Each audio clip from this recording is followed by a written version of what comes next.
Hello, welcome back to ease of learn. So आज पढ़ेंगे cryptography होता क्या है। बेसिकली जो क्रिप्टोग्राफी होती है वो एक कॉम्बिनेशन होता है इंक्रिप्शन प्लस डिक्रिप्शन का। इंक्रिप्शन एंड डिक्रिप्शन क्या होता है? इंक्रिप्शन जो होता है, अगर तुम लोग किसी को मैसेज सेंड करते हो तो कुछ ऐसी फॉर्म के अंदर सेंड करते हो कि कोई भी बीच में अगर तुम्हारा डेटा हैक भी कर लेता है तो वो रीड ना कर पाए। मतलब कि प्लेन टेक्स्ट को साइफर टेक्स्ट के अंदर कन्वर्ट करने का जो प्रोसेस होता है उसको इंक्रिप्शन बोलते हैं। नाउ प्लेन टेक्स्ट क्या होता है एंड साइफर टेक्स्ट क्या होता है? प्लेन टेक्स्ट जो होता है वो एक रीडेबल टेक्स्ट बोल सकते हैं जिसे हर कोई रीड कर सकता है। लेकिन वो जब हम लोग उस प्लेन टेक्स्ट पे इंक्रिप्शन परफॉर्म करते हैं, इंक्रिप्शन के अंदर क्या होगा कि कुछ कीज़ का यूज़ करते हैं। जैसे कि घर में हम लोग लॉक करने के लिए कोई ताले का यूज़ करते हैं, सेम ऐसा ही होता है कि कोई की का यूज़ करेंगे हम इसमें मैसेज को इंक्रिप्ट करने के लिए। ठीक है, वो की सिर्फ सेंडर और रिसीवर के पास रहती है।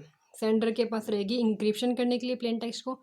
जब हम लोग इंक्रिप्शन करते हैं तो हमारे पास मैसेज आएगा जो कि कोई भी रीड नहीं कर पाएगा, यहाँ तक कि रिसीवर भी उसको रीड नहीं कर पाएगा। तो जो वो वाला फॉर्म होता है उसको बोलते हैं हम लोग साइफर टेक्स्ट। साइफर टेक्स्ट जिसे हम कोई भी रीड नहीं कर सकता। देन ये इंक्रिप्शन प्रोसेस हो गया। नाउ डिक्रिप्शन क्या होता है? डिक्रिप्शन क्या होगा? जो हमारे पास साइफर टेक्स्ट आया जिससे कोई भी रीड नहीं कर सकता, मतलब कि रिसीवर भी रीड नहीं कर पाएगा। तो अब रिसीवर रीड करने के लिए, रिसीवर को तो मैसेज सेंड ही किया है तो अब तो उससे तो रीड ही करना है। तो वो कैसे रीड कर पाएगा? वो क्या करेगा, वो जो की यहाँ पे इंक्रिप्शन पे यूज़ हुई थी वही की वो डिक्रिप्शन के लिए यूज़ करेगा। जिससे क्या होगा कि है ना, हम जो मैसेज साइफर टेक्स्ट है हमारा जिसे कोई भी रीड नहीं कर सकता, उस पर उस की का यूज़ करके डिक्रिप्ट कर लेगा उस मैसेज को, उसी फॉर्म के अंदर वापस ले आएगा। ताकि क्या करेगा, हर कोई उसी मैसेज को रीड कर सकता है। ये वैसे ही क्रिप्टोग्राफी यूज़ में क्यों ले जाती है? ताकि कोई भी अगर बीच में अपना कॉन बोल सकते हैं हम लोग इसके लैंग्वेज में कि कॉन्फिडेंशियलिटी ब्रेक ना हो। कॉन्फिडेंशियलिटी मतलब कि जब एक हम लोग डेटा को सेंड करते हैं, सेंडर जब डेटा सेंड करेगा रिसीवर को तो वो इंटरनेट के थ्रू होता है जो कि सिक्योर नहीं होता है। ठीक है, जब सिक्योर नहीं होता है तो क्या होता है कि कोई भी उसे हैक कर सकता है। तो सेम यहाँ पे होता है कि कोई भी डेटा उसे हैक कर सकता है। लेकिन हैक कर सकता है अगर किसी ने डेटा बीच में पकड़ भी लिया, कैच भी कर लिया डेटा। लेकिन वो क्या होगा कि अगर इंक्रिप्शन किया है ना हम लोगों ने, उसको साइफर टेक्स्ट में कन्वर्ट कर दिया है, तो कहीं वो उसको डेटा को ले भी लेगा तो क्या है, उसे रीड नहीं कर पाएगा, उसे समझ में ही नहीं आएगा कि डेटा है क्या। तो हम लोग क्रिप्टोग्राफी का यूज़ करते हैं डेटा को सिक्योर करने के लिए।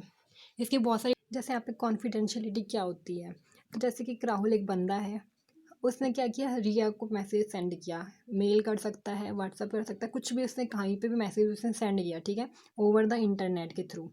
तो अब क्या है, जब वो डेटा जा रहा है, ठीक है, इंटरनेट के थ्रू जब डेटा जा रहा है तो उसने मैसेज लिखा आई एम गुड।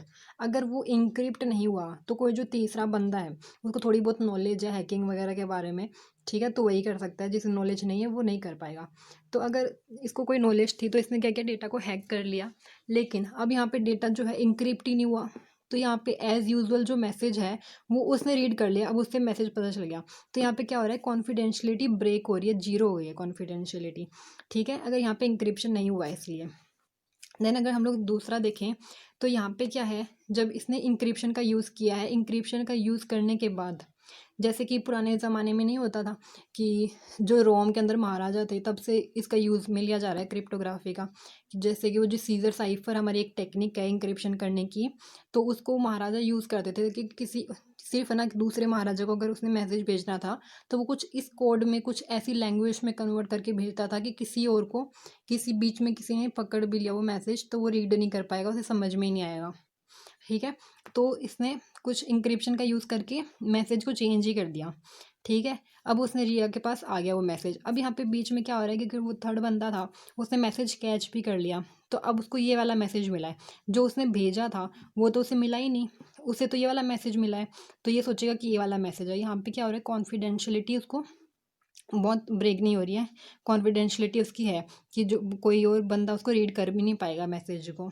तो जो रिया होगी उसके पास भी यही मैसेज आएगा, लेकिन उसके पास एक की भी होगी जो इसने यूज़ की है इंक्रिप्ट करने के लिए। सेम वही की डिक्रिप्ट करने के लिए रिया यूज़ करेगी ताकि ये वाला मैसेज जो है इसमें वापस कन्वर्ट हो जाए और वो समझ पाए उसको। ठीक है, ये होता है कॉन्फिडेंशियलिटी टेक्निक्स होती हैं।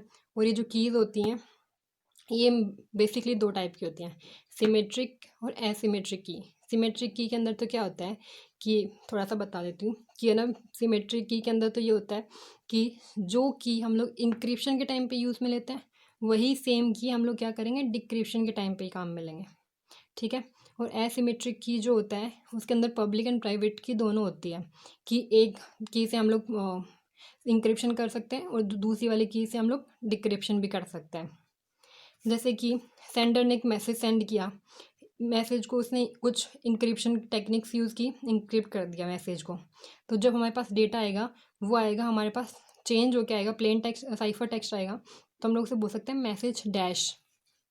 देन उसके बाद रिसीवर टाइम साइड पे क्या होता है, डिक्रिप्शन परफॉर्म किया जाता है, जिसमें क्या होगा, जो साइफर टेक्स्ट होता है वो वापस प्लेन टेक्स्ट में कन्वर्ट हो जाता है ताकि रिसीवर उसको रीड कर सके। That's all about cryptography. Thank you.